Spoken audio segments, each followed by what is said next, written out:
Hello everyone. Last video में हमने discuss करा था केमिकल फॉर्मूला को कैसे राइट करते हैं।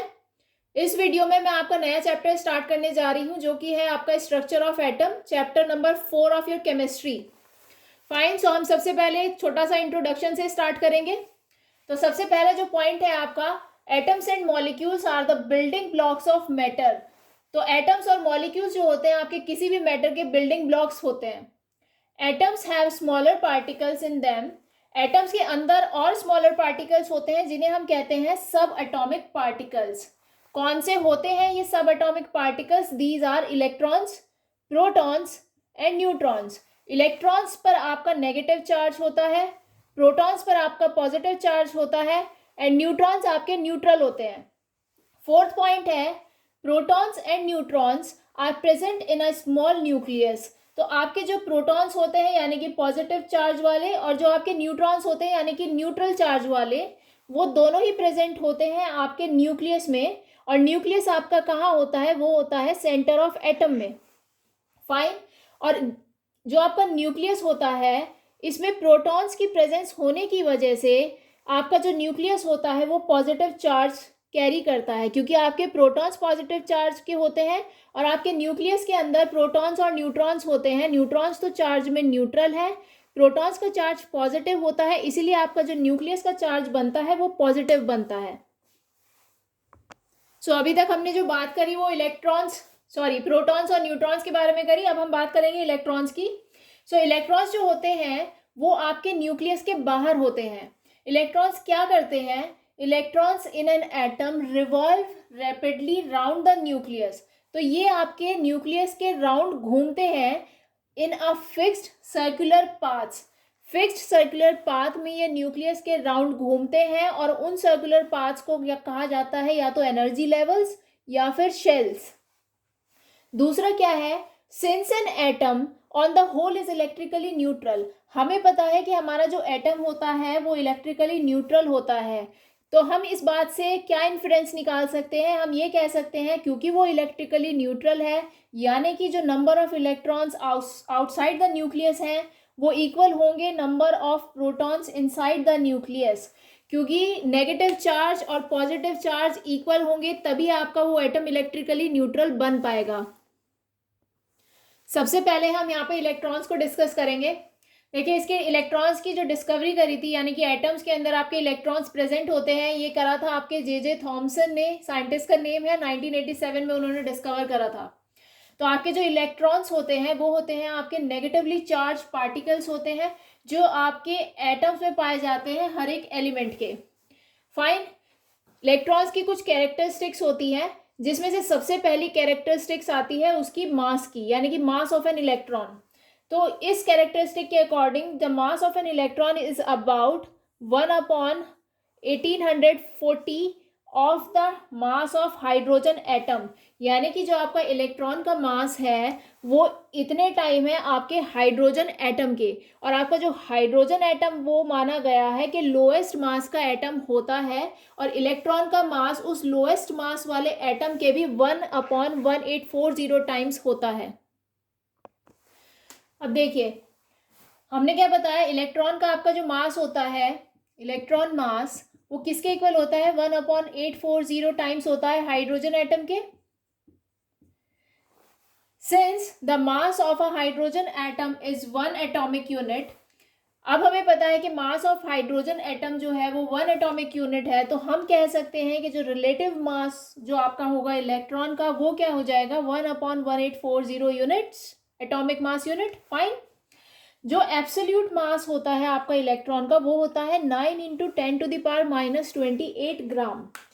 तो इसलिए the mass of an electron, क्योंकि ये बहुत कम होता है इसलिए इसको हम नेग्लिजिबल कंसिडर कर लेते हैं। नेग्लिजिबल हो जाता है क्योंकि इलेक्ट्रॉन का मास बहुत कम होता है, इसलिए इसको जब हम एटॉमिक मास निकालते हैं, जब हम एटॉमिक मास की कैलकुलेशन करते हैं तो उसमें क्या होता है? Number of electron plus number of proton plus number of neutron, ये होता है। क्योंकि मास ऑफ इलेक्ट्रॉन बहुत स्मॉल होता है इसको हम नेग्लिजिबल कंसिडर कर लेते हैं while calculating your atomic mass. Now the second characteristics is charge of an electron. First क्या था, मास, और जो सेकंड कैरेक्टरिस्टिक है वो है charge of an electron.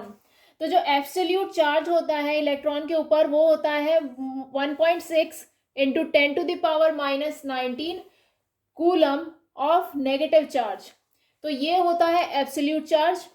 Fine, now ये पाया गया कि जो आपका 1.6 इंटू 10⁻⁻19 कूलम जो चार्ज है has been found to be the smallest negative charge carried by any particle। यानी कि ये जो चार्ज है स्मॉलेस्ट नेगेटिव चार्ज है किसी भी पार्टिकल द्वारा कैरी करने के लिए। ठीक है, तो इसको क्या करा गया, क्योंकि ये स्मॉलेस्ट पाया गया इसलिए हमने इसको मान लिया this is taken as the unit of negative charge. इसलिए हमने इसे नेगेटिव चार्ज की यूनिट कंसिडर कर लिया because this is the smallest negative charge. तो इससे क्या हो गया, this means that electron has 1 unit of negative charge. क्योंकि हमने इस चार्ज को यूनिट मान लिया है इसलिए हम कह सकते हैं कि electron has 1 unit of negative charge. और इसको अगर दूसरी तरीके से कहें तो रिलेटिव चार्ज आपका इलेक्ट्रॉन का क्या हो जाएगा, -1। इसीलिए हम जब इलेक्ट्रॉन को लिखते हैं तो हम इस सिंबल से डिनोट करते हैं उसको। नेक्स्ट जो आएगा वो आएगा आपका प्रोटॉन्स। तो प्रोटॉन्स आपका डिस्कवर किया था ई गोल्डस्टीन ने। These are positively charged particles. और जो थर्ड पॉइंट है ये है कि प्रोटॉन्स जो होते हैं वो आपके कहाँ लोकेटेड होते हैं, वो होते हैं न्यूक्लियस ऑफ एन एटम में। तो जो आपके प्रोटॉन्स पाए जाते हैं वो किसी भी न्यूक्लियस में पाए जाते हैं एटम के। अब जानेंगे characteristics of a proton. Proton का सिंबल होता है P with positive charge like we have used in the case of electron with negative charge। तो प्रोटॉन हमारा पॉजिटिवली चार्ज पार्टिकल होता है इसलिए हमने उस पर पॉजिटिव चार्ज लगाया है। सबसे पहला जो कैरेक्टरिस्टिक है वो है mass of an proton. Mass of a proton, proton is actually क्या होता है, एक हाइड्रोजन एटम होता है। और किस तरह का हाइड्रोजन एटम होता है, जिसने अपना एक इलेक्ट्रॉन को लॉस्ट कर दिया हो। क्योंकि देखिए आप एक इलेक्ट्रॉन को लॉस्ट कर देंगे तभी आपका उस पर पॉजिटिव चार्ज आएगा। और हमें पता है हाइड्रोजन का जो वैलेंसी होती है वो 1 होती है। अगर अपना वो यही इलेक्ट्रॉन लूज कर देगा यानी किसी को दे देगा तो उस पर पॉजिटिव चार्ज आ जाएगा। तो इसी तरीके से हाइड्रोजन को कंपेयर करा गया है आपके प्रोटॉन से। एक्चुअली एक हाइड्रोजन एटम ही होता है प्रोटॉन, जिसका इलेक्ट्रॉन लूज कर दिया होता है उसने। Since the mass of an electron is very small, हमें पता है इलेक्ट्रॉन का मास बहुत कम होता है, इसलिए हम कह सकते हैं कि जो मास ऑफ प्रोटॉन है आपका वो इक्वल हो जाएगा आपका मास ऑफ हाइड्रोजन एटम के। और हमें पता है मास ऑफ हाइड्रोजन एटम आपका क्या है, 1U। देयरफॉर जो रिलेटिव मास प्रोटॉन का हो जाएगा वो 1U ही हो जाएगा। फाइन, और जो एब्सोल्यूट मास होता है आपका प्रोटॉन का वो होता है 1.6 इंटू 10⁻⁻24 ग्राम। देखिए सेकंड कैरेक्टरिस्टिक्स है चार्ज ऑफ अ प्रोटॉन। देखिए the charge of a proton is equal and opposite to the charge of an electron. ठीक है, तो जो आपका प्रोटॉन का चार्ज होता है वो इक्वल होता है और ऑपोजिट होता है किसके, चार्ज ऑफ इलेक्ट्रॉन के। तो हमारा जो एब्सोल्यूट चार्ज ऑफ प्रोटॉन हो जाएगा वो क्या हो जाएगा, 1.6 into 10⁻⁻19 coulomb of positive charge. Fine, अब ये पाया गया कि ये जो आपका 1.6 इंटू 10⁻⁻19 कूलम का जो चार्ज है ये has been found to be the smallest positive charge carried by any particle. तो ये स्मॉलेस्ट पॉजिटिव चार्ज पाया गया किसी भी पार्टिकल द्वारा। So this is taken as the unit of positive charge, इसलिए हमने इस चार्ज को यूनिट ले लिया पॉजिटिव चार्ज की। इससे हम क्या कह सकते हैं, that proton carries 1 unit positive charge. और इसको हम दूसरे शब्दों में कहें तो हम कह सकते हैं प्रोटॉन का जो रिलेटिव चार्ज होता है वो होता है आपका +1। The last is your neutron. तो न्यूट्रॉन की जो डिस्कवरी करी थी वो करी थी जेम्स चैडविक ने। न्यूट्रॉन जो होता है आपका न्यूट्रल पार्टिकल होता है। इसकी कैरेक्टरिस्टिक में पहली है मास ऑफ अ न्यूट्रॉन। तो जो आपका मास ऑफ अ न्यूट्रॉन होता है वो इक्वल होता है मास ऑफ अ प्रोटॉन के। देयरफॉर हम कह सकते हैं जो रिलेटिव मास न्यूट्रॉन का होगा वो भी 1 यूनिट होगा क्योंकि प्रोटॉन के इक्वल है। The absolute mass of a neutron वो भी प्रोटॉन वाले के इक्वल हो जाएगा जो कि है आपका 1.6 इंटू 10⁻⁻24 ग्राम। फाइन, दूसरी कैरेक्टरिस्टिक है चार्ज ऑफ अ न्यूट्रॉन।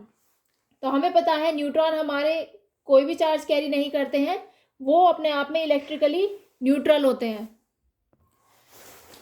सो इस वीडियो में आज के लिए इतना ही है। मैंने एक इंट्रोडक्शन दिया है इस चैप्टर का, जिसमें मैंने आपका थोड़ा सा स्टार्टिंग का इंट्रोडक्शन दिया है, फिर मैंने आपके जो 3 सब एटॉमिक पार्टिकल्स रहते हैं उनका इंट्रोडक्शन दिया है। कौन से 3 सब एटॉमिक पार्टिकल्स को मैंने डिस्कस करा है? इलेक्ट्रॉन, प्रोटॉन और न्यूट्रॉन। सो जो नेक्स्ट वीडियो में मैं डिस्कस करूंगी वो हम स्टार्ट करेंगे स्ट्रक्चर ऑफ एटम से। Fine, this is it for today's video. Thank you.